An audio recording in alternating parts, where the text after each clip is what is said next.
But the Imperial Japanese Navy supplied a fresh squadron of Zeros and 24 Betty bombers to Bataan, while the Imperial Japanese Army dispatched 60 Sally bombers. By the end of March, approximately 67,100 Japanese troops, 80 bombers, and 140 artillery pieces were assembled to unleash devastation upon Bataan.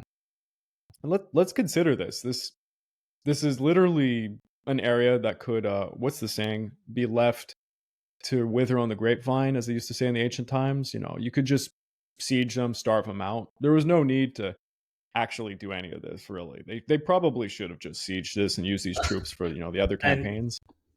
and you could have easily bottled them up with max 20,000 troops, because 67,000 troops is what, a little over 4 divisions worth, because if I'm not So mistaken there division's was about the 15. Yeah, 34th, it's about 4. about Yeah. 15,000 roughly. Yeah.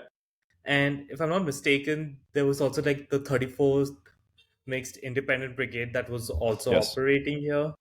Hmm. That can explain why it's 67,000. But yeah, you could have easily dispatched 30 to 40,000 troops to other theaters, especially like the Dutch East Indies, or return them to the China front. Yeah, exactly. There's much, much more critical areas. This is really, this entire thing is quite silly, to be honest, from all points of view. It's like, it's not just General Homa's fault. Like, yes, he's not doing a great job of taking Bataan, but at the second time, it should be a It's secondary I think target. it's Japanese doctrine also to don't want to starve Yes. them out. You want to annihilate the enemy. Yeah. As I won't get into it, this is an issue with the China War. Really, really is. If you look at the Battle of Changsha, for example, where the Chinese will just absolutely tear the Japanese to shreds 4 times in a row. Like, the Japanese lose so much when they could have just let them kind of die on the grapevine, as you say. But anyways, their strategy was to concentrate their primary attack on the Manila Bay side of Bataan, where the 2nd Philippine Corps held the line. And fearing further disgrace, General Homa kind of said this on April the 2nd: there is no reason why this attack should not succeed. So, he's kind of putting his foot down and saying, like, yeah, we got to do this. Before leaving, MacArthur assigned the Visayan force to Brigadier General Bradford Chenoweth. Do you have anything to say about Mr. Chenoweth? Yeah, He's a so minor character, but he was true. He predominantly, you could say, was an engineer by profession within the army. So promoted to captain, part of the Mexican punitive edition when he took over. Fortunately, I'm not getting great images that are good quality. And he worked as an engineer for most of the interwar period. Then in October 1939 to 40, he was the commander of the 1st Battalion of the 66th Infantry at Fort George in Maryland and Fort Benning in Georgia. And then as he moved up, right, as a colonel, he commanded the 53rd Regiment. Then in 1941, November 1941, sorry, he was sent to command the 61st Division at Panay, where he received next month, December 1941, just before war, temporary promotion to Brigadier General. And yeah, he was given the command of the Visayan force in Cebu, and he would, be surrendering his forces later on. Unlike Wainwright, who would be received pretty well later on, it's not much talked about it, but most of the survivors of Bataan were generally received back in good order. But unlike Wainwright, who got promoted up, he just retained his full rank of Brigadier General and retired from the army. yep. And I've just put up a little bit of a map up here to explain that the Visayan area here, because as for those who don't know, the Philippines is just a conglomerate of many, many large and small islands. So he is in charge of kind of this group of these islands over here, and it's going to have a lasting impact, as there's guerrilla warfare that goes all the way on throughout the entire Pacific War, and he'll be part of that. I'm just going to bring back our map of Bataan again. Like I said, people, I really do implore you to join us on YouTube, as my poor channel, the algorithm is getting destroyed by this podcast. It is hard to pitch regular episodes that are about, 15 to 20 minutes long, and then podcasts that are an hour and a half to 2 hours long. YouTube doesn't like it, and I'm taking a hit for it, but I do believe that this podcast has a great home on YouTube, and I do like to have a visual aspect. But back to the battle at hand. Bradford Chenoweth is now going to allow General Sharp to focus entirely on the defense of Mindanao, from which the Americans still hope to initiate a counteroffensive later. It's kind of a bit of a pipe dream, but stuff will happen. He also directed Major General George Moore to prepare supplies and fortifications on Corregidor Island for a final stand, should Bataan fall, further exacerbating the food situation for the battling bastards of Bataan.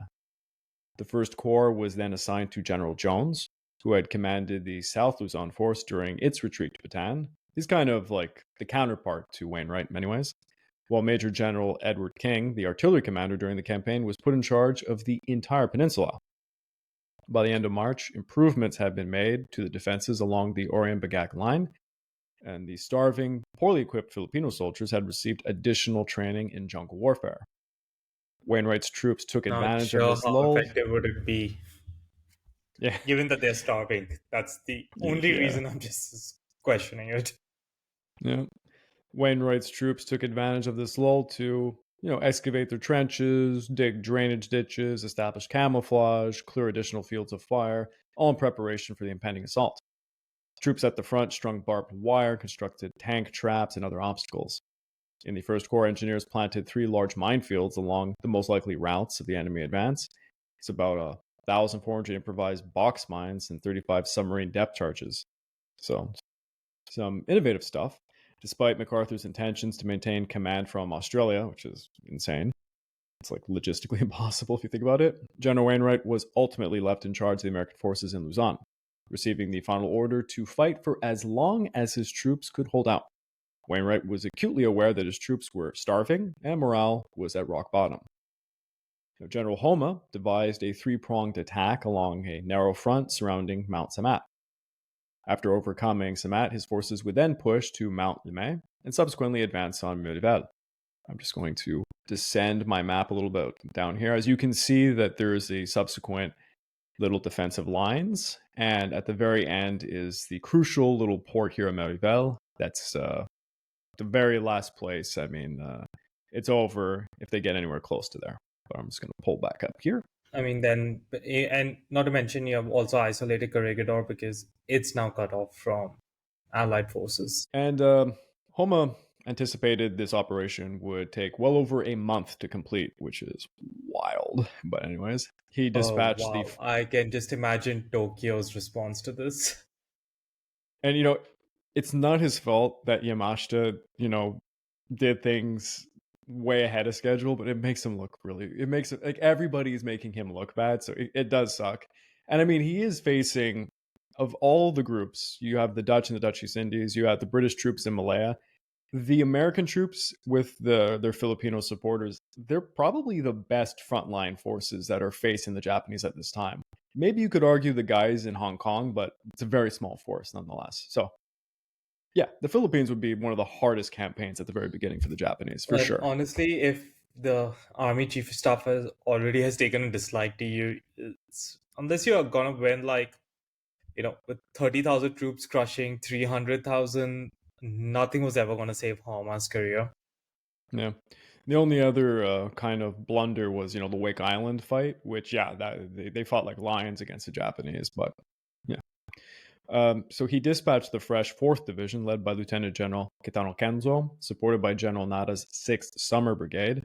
It's called the Summer Brigade again because these are kind of, what would we call them? The weekend warrior guys, basically. They're kind of like the guys you send for garrison duty. National Guard equivalent, I guess. Yeah, that's the way to think about them.